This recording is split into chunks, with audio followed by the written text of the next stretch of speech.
Hey, g'day guys, here we are. It is Chat with Matt. It is the 3rd of April 2019.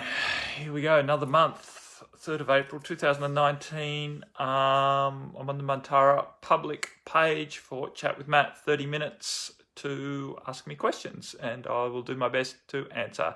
Sister Emily Rose, quick off the mark on. Here we go. I've got an awesome question that's very, very relevant. So let me find it. You can't stop me, but it might take me a moment. Okay. Hey, Vesna also wrote in a question, not a question, no question today, just gratitude for your guidance last time. Awesome. I can't remember last time, but that is not unusual for me. This flows through right on my channel, so it comes and goes. It doesn't stick in my mind very much at all. Anywho's, Jennifer Barnes from somewhere in America, I can't remember where. I think no, I'm not even going to hazard a guess. Pretty sure it's Texas. I'm going to go with what I think, but I could be well wrong. Anywho, let's go. Hi Matt, can you please talk about the intense energies causing what feels like extreme anxiety attacks?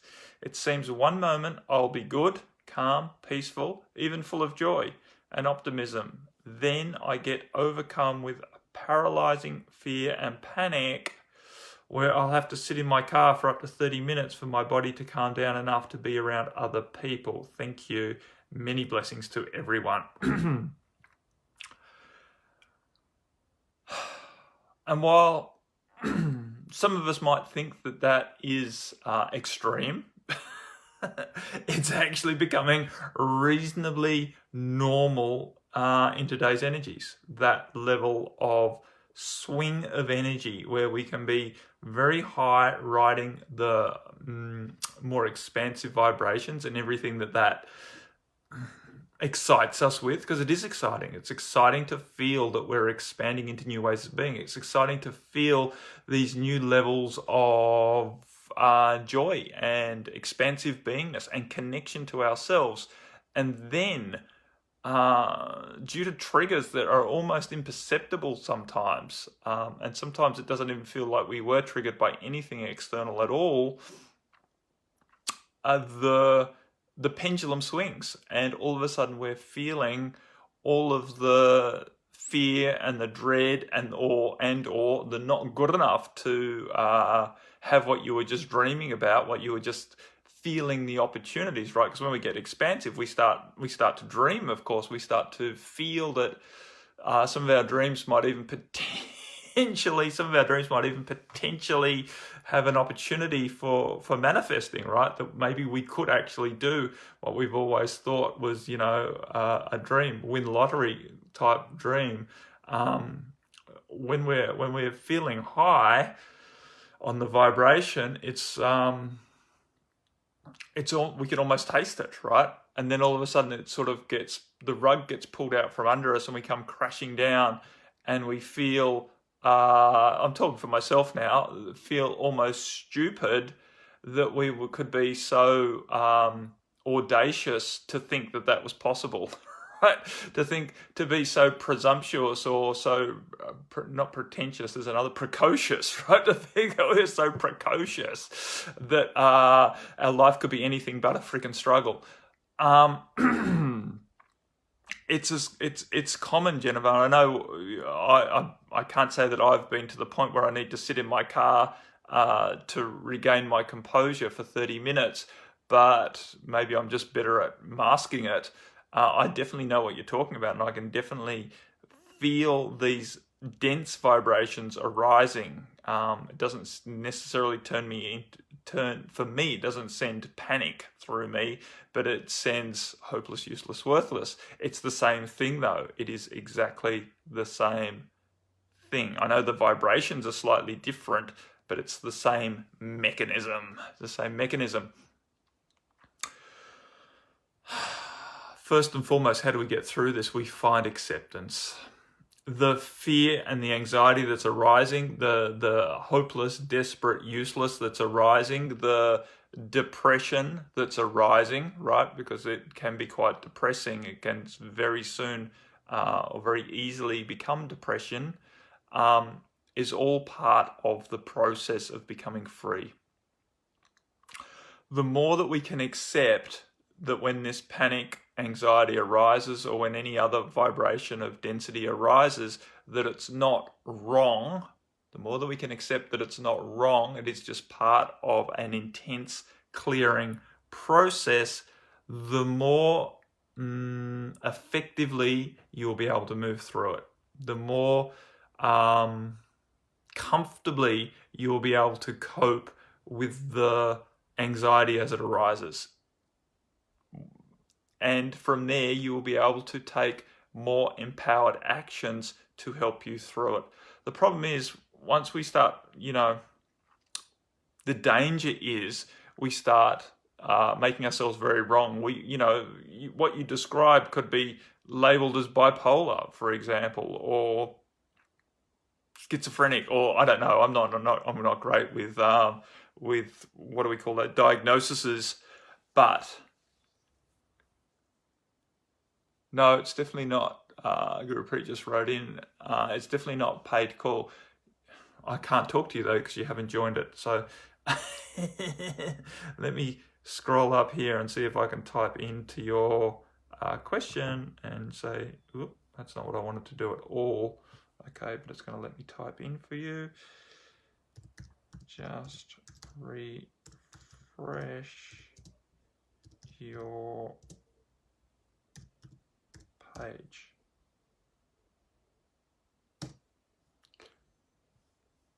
Anyway, maybe someone else might be able to help Sister Simi, who goes by the Gurupreet as well. Anywho, let me turn this off because now I've got me on big live stream here in front of my face. Oh, and you managed to join. Awesome. Welcome, sister. I was just trying to help you join. Anyway, so I'm answering this question that was written in from Jennifer Barnes about extreme waves of anxiety arising from nowhere as we are having otherwise feeling good, clear, calm, and uplifted, even joyful. So the point is to really, really, really, my friends, accept that the intensity of these waves of swing is the new normal. And it's not to get down about that, and it's not to resign ourselves to the fact that we are going to be, what could be labeled as mentally unstable or emotionally unstable, or both, right? Emotionally unstable leading to mental instability. We have a choice, obviously. You could go down that route. It would be easy for you to fall into that route, easy for any of us to fall into that route of feeling mentally unstable, and then of course becoming mentally unstable, because if you're feeling mentally unstable, then basically that's what you become. We're a product of our own beliefs, and if you believe you are not mentally strong then, or capable, then of course that's exactly how you start acting and how others will start labeling you as well. It's a slippery slope. So the point is to stay very confident in yourself that the experience you're having is perfectly, quote unquote, normal. Maybe not normal for the rest of society, but at least normal for those of us who are very diligently choosing the path, right? Very bravely choosing the path, be another way of describing it. So the point is it is acceptable for you to go through these waves, and the fact that you have to spend 30 minutes in your car decompressing or calming down, or doing your deep breathing and other ways of helping you through the level of anxiety and the stress response that it creates in your body. Basically, these fears are arising from the past, from wherever it's stored in our energetic field, for no good apparent external reason, and it is triggering a severe stress response. It is, our amygdala picks up on this as if it's something happening outside of us. This level of fear is inside of us. The stress response is initiated. A whole bunch of adrenaline at first is released by the adrenal glands. And as it goes on, then cortisol is released as well. And we're basically in fight or flight. and our, all of the blood rushes out of our digestive system, all rushes out to our extremities, muscles tremble, sweat, hypersensitivity for hearing and sight and touch even, right? Anything sets us off. Now we're in a survival mode where we think there's real danger around us, and there isn't. And so we can help that process by reminding ourselves that what has been triggered, the fight or flight response that has been triggered from old fear in our field, right? This is old stuff arising, or it might be societal stuff washing through, which also triggers old stuff to arise. There can be a multitude of things that are happening here, but the point is the fear that is triggering all of this is not actually relevant to the situation you're in.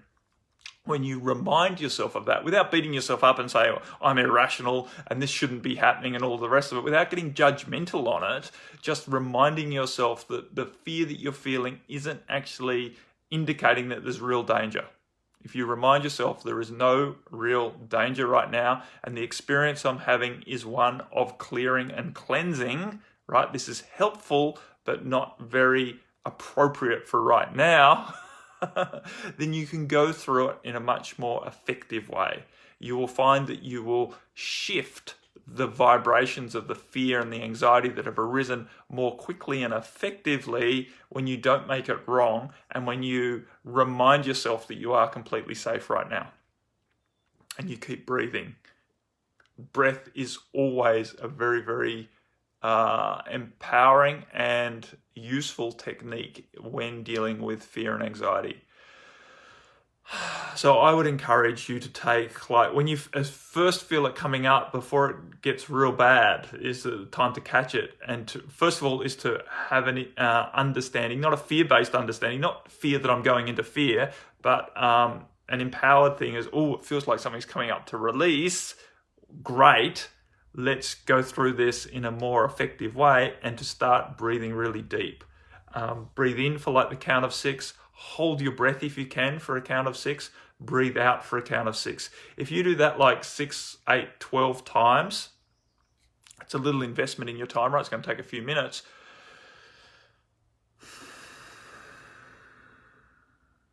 You're going to release a bunch of it. You're going to help head off that huge release of adrenaline in your body. You're going to moderate the hormonal stress response in your body. You're going to help to switch off the trigger that your amygdala is sending to your hippocampus or hypothalamus. I always get those two mixed up. But, these parts of the brain, these reptilian parts of the brain that initiate stress response, you can help to shut it down. You can help to moderate it. You can help to mitigate it by choosing to breathe really deep and really get your diaphragm involved with the breath.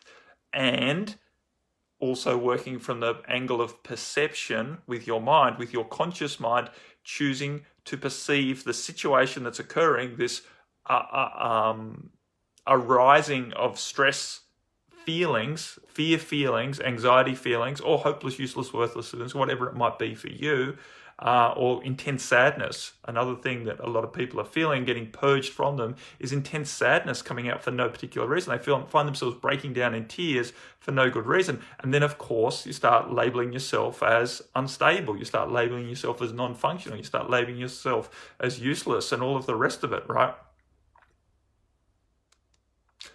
I'll get back to that in just a second, Simi, because I'm just going to finish this up. So the point is to really hold your perception, or to direct your perception to the fact that what's arising is not wrong, even though it might not be very appropriate for right now, and allowing yourself to go through it in a more empowered way, not to feel like the victim of what's arising, and not to feel that it's going to overtake you, but just understanding that you are releasing some energies from the past, and it's a good thing, and you can breathe into it and allow yourself to feel relaxed while you're feeling the fear arise from the past, right?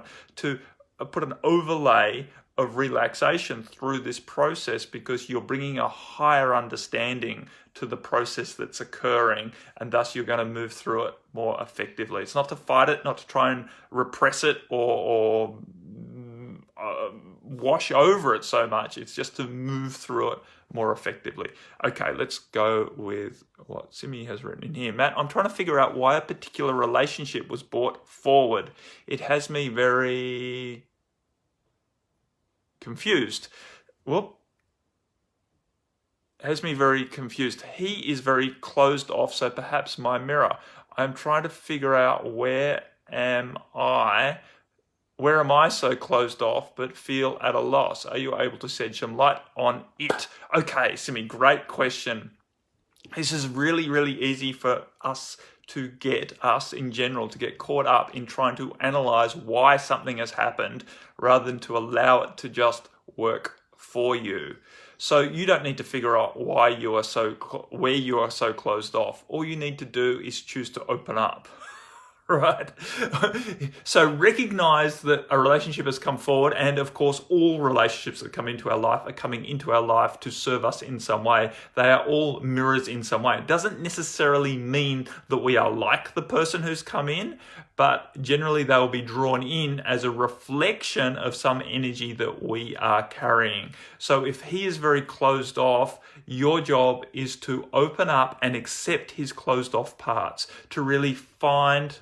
And I'm not saying that the relationship has to go, into like forever land or even further than it has, but you have the opportunity here to work with this relationship. And that doesn't necessarily mean, choosing to try and make it go deeper than it needs to go, right? But at the same time, choose to recognize that you have an opportunity here to work with anyone, whether it's a romantic relationship, which I believe this one is potentially, but I might get that wrong. But any form of relationship, you have the opportunity to meet that other person in the most beneficial way for you and for them. So it's not about sacrificing yourself, throwing yourself under the bus, trying to fix him, but it is about allowing the energy that's present to work for you, which will work for him as well. I presume when you said yes it is, you're meaning yes it is romantic. So choose not to need to figure it out. That's number one. So therefore, that takes away the wrongness and the loss and the stress that you're feeling. Because at the moment, what happens as soon as you think that you need to figure out what's going on and then you can't, you start making yourself wrong and you start getting stressed that now you're in danger, that you can't work out, right? You initiate a stress response thinking that you're not doing what you need to do. And I'm here to tell you, you don't need to figure this out. You don't. All you need to do is show up from your heart and act appropriately in each moment. And that doesn't need a mental micromanagement for you to act in that way. It certainly does not. Trust that you know intuitively how to best respond and interact in this relationship, and be willing to go there.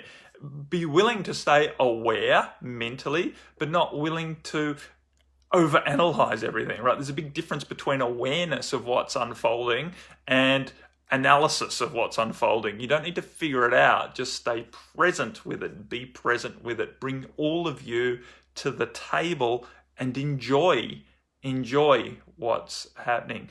The fact that he's closed off is challenging, of course. And of course, ideally in your mind, you would like to bring in a partner that was much more open and therefore feeling a lot more inviting for you to be open. So when someone's closed, it's very hard for us to open, but it doesn't mean it's impossible. Of course, you also have to be careful that if you get too open too much, it will overwhelm him and he will close off even more to try and protect himself. So you need to work, and this is not analysis. This again comes back to just being intuitive, but being aware that you need to work in a gentle way with moving forward and inviting more openness without trying to force it, without making him feel wrong for being closed, right? Inviting him to be open will be challenging for you. And challenging is great, right? Challenging is great because it's going to allow you to learn a lot more about yourself, a lot more about your own insecurities. When someone's closed, you start to worry about what's going on for them because they're not willing to tell you what's going on for them. And therefore, quite often, you will mentally make the worst out of it, right? So you'll start thinking he's not liking something that you've done because he's not expressing anything at the moment, where really he might be loving what you've done, but so overwhelmed with that and not feeling good enough to receive it that he's shut down, right? So there's a lot of misunderstanding that can definitely happen in relationships where communication is not flowing easily. And that can be very challenging, but it's not a good reason to just run away from the relationship because, as you've said right at the start, most likely he has come in to reflect something about yourself. So allow the relationship to unfold as best it can from your intention to be as open and as loving in that relationship as you can be without sacrificing yourself, without throwing yourself under the bus. Be willing to step out of your comfort zone and ask him things to help draw it out, right? If you're unsure about what he's thinking about you or the relationship or any situation that you are both experiencing, be willing to ask in a very inviting way, right? You need to be soft as you ask, not demanding his response, right, but inviting his response. Because if he feels that he's being pressured into having to express when he is naturally feeling very closed, scared, or whatever, he's going to shut down even more. I know, because I'm that closed guy, right? It's taking me, decades to overcome the need to want to hide myself so that I don't get hurt. So that's it. You have a beautiful opportunity to work into your own empowered co-creation of relationship here, but it is going to be challenging. It's going to be challenging. Anyway, Sister Emily wrote in, thank you. I've lived this for a long while. This is going back to Jennifer's question about anxiety arising in severe ways. In quite a strong swing of pendulums. When I was an early adult, it would often be a day of needing to stay safe from others or more. Now it's more the physical symptoms when it happens without believing the emotions or sometimes even feeling them. It moves through very fast. Yeah, and it still leaves, just as you said, it still leaves a physical response though. There's still a stress response initiated. For sure, the judgment from self and others and the fear of being labelled crazy or being crazy is a big part of what keeps it in place. Now I realize it's trauma I didn't mentally know I had. Exactly. So trauma from the past that we can't mentally categorize or justify. We can't justify why we're carrying this trauma because we can't remember what we went through in other lifetimes, but the trauma is still in our field. And you're basically talking mentally, I didn't know I had as I was very young and forgot, and that's exactly true as well. Early childhood trauma, abuse from early childhood, we can very easily hide from ourselves, and many, many people have done that, and I remember your story now, Emma. And it's reasonably common that level of abuse can all of a sudden become remembered when we are ready to deal with it. So same deal, whether long ago or this life, feels so real. I believe that the fear my whole life, and I'm just now able to catch it at the beginning. It is possible to get through this no matter how long it has been around or how intense it feels. Awesome, Em. I'm so happy that you wrote that in and that you are dealing in a much more empowered way with this, what's the right word? Not situation so much, but process. It's a process that we're all going through on some levels. And some of us are feeling it as fear that arises out of nowhere. Some of us are feeling it that it's hatred that arises out of nowhere, anger that arises out of nowhere. for no good reason, but it's just left in our field because we've had experiences in the past where we were friggin' abused, right? And so anger that we're unable to express at the time is still locked in our field, and then all of a sudden something minor just triggers it and up it arises, right? And now we're dealing with this rage inside of us, which is not appropriate for the moment that we're in. What do we do with that, right? How do we, first of all, justify that it's arisen right now and that we're not completely freaking mad and crazy and dangerous, right? But how do we now breathe that out of our field without causing too much damage to those around us or ourselves, right? So it can be hopeless, useless, worthless. It can be anger and hatred. It can be intense fear that we're in mortal danger even though there's nothing there. It can be sadness leading into depression, right? And depression can arise out of all of those triggers when we start to feel that we have no, that our case is hopeless and that we can't get on in this world. Awesome, Em. So holding space for you as you cry and allow more of that to release, right? Stuff from early childhood, stuff from the past, doesn't matter. That emotion that's left in your field, it's going to serve you to be free of it. So holding space while all of us release whatever's up for us, whatever you feel, as I was just listing through those various things: anger, hopeless, sadness, fear, various different genre of density that we're afflicted with. And the truth is, as we are arising into more and more expansive possibility, as our vibration is rising and we're really tuning in and getting more and more connected with the truth of us, this stuff is coming out more intensely than ever, and it's far harder for us to stifle it. It's far harder for us to swallow it. It's far harder for us to hide it from ourselves or the world around us. And so it's time for us to really choose to deal with it in an empowered way, because hiding it and trying to deny it is not going to work. We need to be free of it, and the only way you're going to be free of it is if you can acknowledge it, accept it, and release it.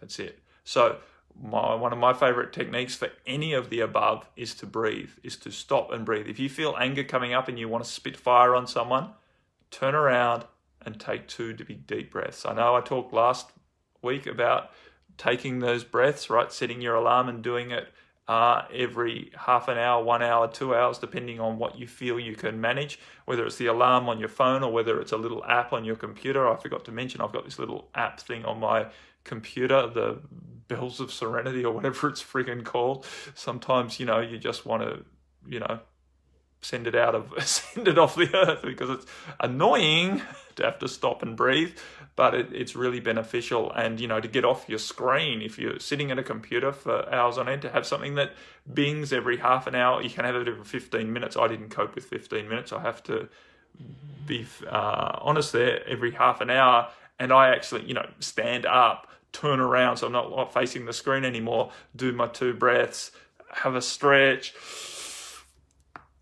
like that, hear everything go click, and sit back down, right? Open my chest up, because as you sit here at the computer, it's very easy to start hunching forward and closing up. And if you're trying to express love with whatever you're doing, that's not a great posture to hold. Anyway, I'm digressing. We've pretty much come to the end, but whatever arises, so basically we've answered 3 different levels of question here, but running in Jennifer's question that was posted before, really when these intense energies arise to release, whether it comes up as anxiety, whether it comes up as anger, whether it comes up as sadness, or whether it comes up as hopeless, useless, worthless, suicidally type vibrations, right? Which is happening more and more prevalently. People who have never considered themselves suicidal all of a sudden start having suicidal type thoughts, like I may as well just fucking leave the planet type energy arising. It's like, where did that come from? And of course it can be very scary in its own right. But the point is, it's all just vibration from the past. Bring that perspective to it and choose to breathe and relax. The more that you can relax, the more your energy field will open up. The more your energy field opens up, the faster and the more effectively these vibrations will leave. Choose not to make yourself wrong.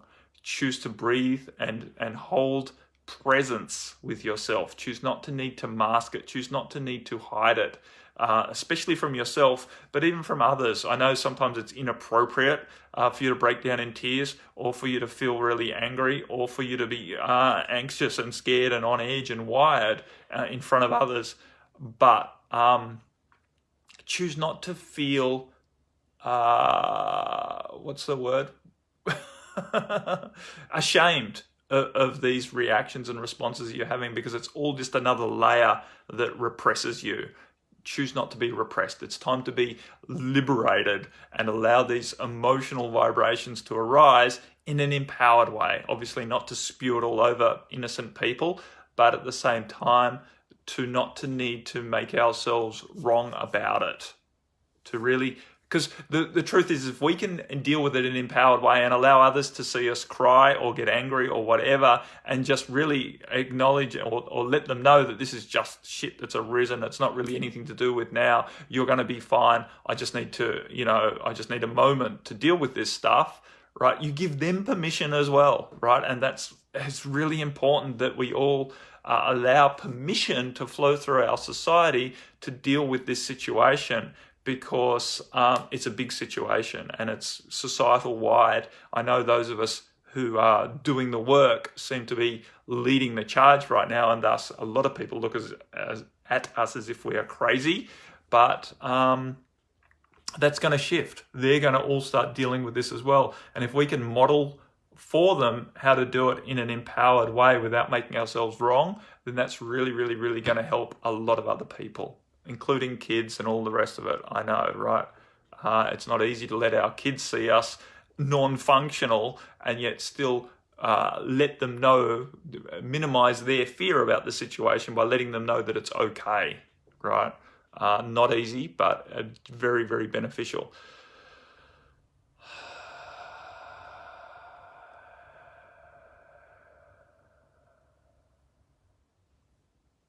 Awesome, Emily. Thank you for expressing that.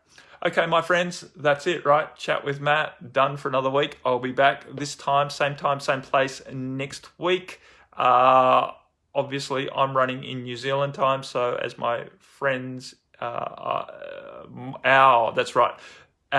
times are changing this weekend. Australia and New Zealand changing, and Mexico and all sorts of places are changing to daylight savings. Or we're going to winter time, basically. We're going to winter time this weekend. Actually, I think Mexico might be the weekend after. But anywho, it's an interesting time on the planet. Time doesn't really exist. Exactly, M. And it's perfect, right? So M wrote in, I can't hide it from Leo, which is her 3-year-old. He's learning a lot about emotions. I don't project them at him, but I do in front of him and talk to him about where I'm at, which is really healthy, right? It's really healthy for kids to understand, because kids do understand, but our parents, as you know, stifled their emotions, and it was wrong to express emotions. If you expressed emotions as a kid in front of your parents, you made them feel inadequate or out of control or, scared about it. We have to unravel that for our society. And so giving kids permission to be emotional in an empowered way, and allowing ourselves to be emotional in front of our kids in an empowered way by what is it when after an event, when you talk about it? Oh man, my words are just not hanging with me today. But anyway, debrief. You can debrief and talk about what happened and why it happened, and that it's okay that it happened, and we now, making it, talking about it so that people don't get the wrong idea, so that our kids don't think we're angry with them. All of a sudden anger arises and we're, angry. We are angry in that moment. It's very easy for those of us around us, whether it's a romantic relationship, whether it's our kids, whether it's our parents, whether it's our colleagues, to debriefing. Yeah, exactly. Thank you, Em. to think it's about them, right? Because that's what insecure people do. We see someone angry and we think it's about them. We see someone sad, we think it's about us, right? So it's important that we communicate adequately and effectively in relationships, in all relationships, and that's what it's all about. That's what it's all about. Okay, my friends, that's it. I am off. Much love to you all. I will catch up with you next week. If you want to work more deeply with us, then you can do so. Just reach out. Just put a comment in here and I'll send you some information rather than me listing off email addresses. You know, I've got Bali coming up in September. I'm awfully excited about that. Our Mantara Transformation Empowerment Support Community is, you know, your best bet to start off with us and a great way to support yourself in community moving through these experiences. And that's available and it's really very, very affordable and good value, and it's there for you. So if you can't find how to join that, then just reach out to me and I'll let you know and you can get some more information on it. Much love to you all for now though, my friends. Bye. Take it easy. Namaste. Love.